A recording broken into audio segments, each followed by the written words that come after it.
दरम्यान या सर्व प्रकरणावरती सदाभाऊ खोत यांनी नेमकं काय म्हटलंय तेही पाहूया.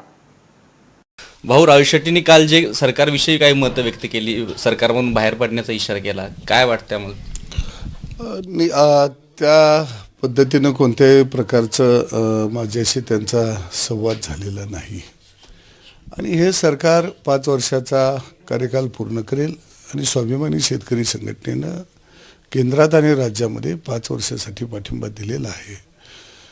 काही प्रश्न असतील तर ते निश्चितपणानं सरकारच्या माध्यमातून सोडवलं जातील आणि वेगवेगळ्या प्रश्नावरती, शेतकऱ्यांच्या प्रश्नावरती सरकारमध्ये सुद्धा आम्ही त्यांचं मार्गदर्शन घेत असतो आणि निश्चितपणानं अजून काही गोष्टी करायच्या आहेत. ते 2.5 वर्षाचा कार्यकाल आपल्याजवळ आहे आणि त्यामुळं राहिलेल्या या 2.5 वर्षाच्या कार्यकाळामध्ये सगळ्या प्रश्नाला त्या ठिकाणी न्याय देण्याचा प्रयत्न केला जाईल. पण सातत्याने ते राहुल शेट्टींच्या बोलण्यातून असा सूर येतो की हे सरकार शेतकरी विरुद्ध आहे.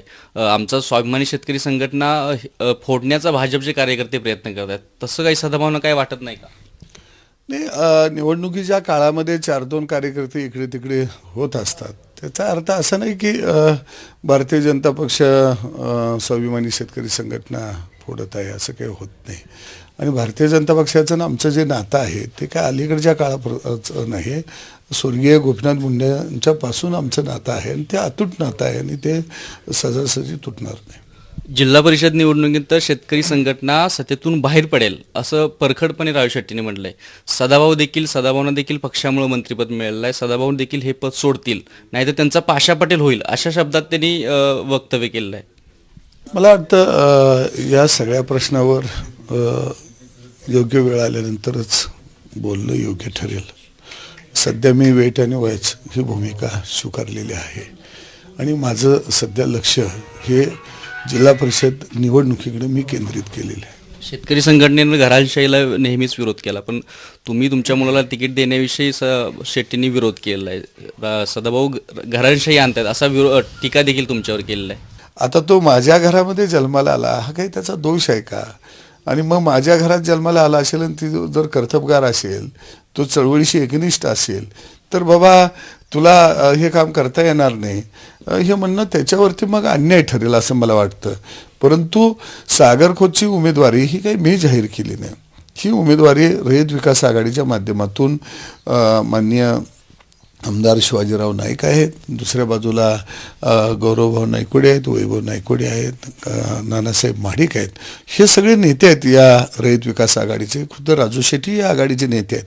पहिली यादी खासदार राजू शेट्टींच्याच उपस्थितीमध्ये आम्ही जाहीर केली आणि बागणी मतदारसंघ मी मागं ठेवलेला होता आणि या नेत्यांनी सगळा जनतेचा दबाव, लोकांच्यातली मागणी आणि सगळा विचार करून आमदार शिवाजीराव नाईक आणि इतर नेत्यांनी ती उमेदवारी जाहीर केली. मला जर घाई असती तर पहिल्या यादीमध्येच मी त्याचं नाव जाहीर केलं असतं. परंतु मला वाटतं की निवडणुकीच्या काळामध्ये एकतर हा सगळा प्रेड जो आहे तो धावपळीचा आहे. माझ्या कुटुंबावरती नाही म्हटलं तर मोठा आघात झालेला आहे. सगळं माझं कुटुंब दुःखामध्ये आहे आणि अशा काळामध्ये थोडंसं माझ्याही मनाला कुठंतरी वेदना झाले ते असं म्हटलं तर काही वावगं ठरणार नाही. मुख्यमंत्री सदाभाऊंना जाणीवपूर्वक जवळ करण्याचा प्रयत्न करत आहेत. त्याच्या अनुषंगाने आता जी काही स्टार प्रचारकांची यादी तयार केली आहे भाजपनं, त्यामध्ये तुमचंही देखील नाव आहे. पण राज शेट्टी असं म्हणतात की त्यांना आम्ही रोखणार आहे प्रचारापासून भाजपच्या. स्वाभिमानी शेतकरी संघटनेचे उमेदवार जिथं उभा आहे तिथं स्वाभिमानी मी शेतकरी संघटनेचा प्रचार करणार आहे. काही ठिकाणी भाजपबरोबर सुद्धा आम्ही युती केलेली आहे. वाळवा तालुक्यामध्ये माझ्या मतदारसंघामध्ये मी भाजपबरोबर युती केलेली आहे. खासदार राजू शेट्टींनी शिराळ्यामध्ये शिवाजीराव नाईकांच्या नेतृत्वाखाली त्या ठिकाणी भारतीय जनता पक्षाच्या माध्यमातून ते निवडणूक लढवत आहेत आणि तिथं शिवाजीराव नाईकांना त्यांनी पाठिंबा जाहीर केलेला आहे. म्हणजे भारतीय जनता पक्षाला त्यांनी त्या ठिकाणी पाठिंबा दिलेलाच आहे शिराळ मतदारसंघामध्ये. या आघाडीमध्ये रयत विकास आघाडीची पहिली यादी ती जाहीर करायला आली आहे. यामध्येही भारतीय जनता पक्षाने इतर सगळे छोटे छोटे गट आम्ही समाविष्ट केले. त्यामुळे मला वाटत नाही की त्यांच्या मनामध्ये काही वेगळा हेतू असावा, कारण तसा जर काही वेगळा हेतू असता तर निश्चितपणानं ते माझ्याशी बोललेले असते.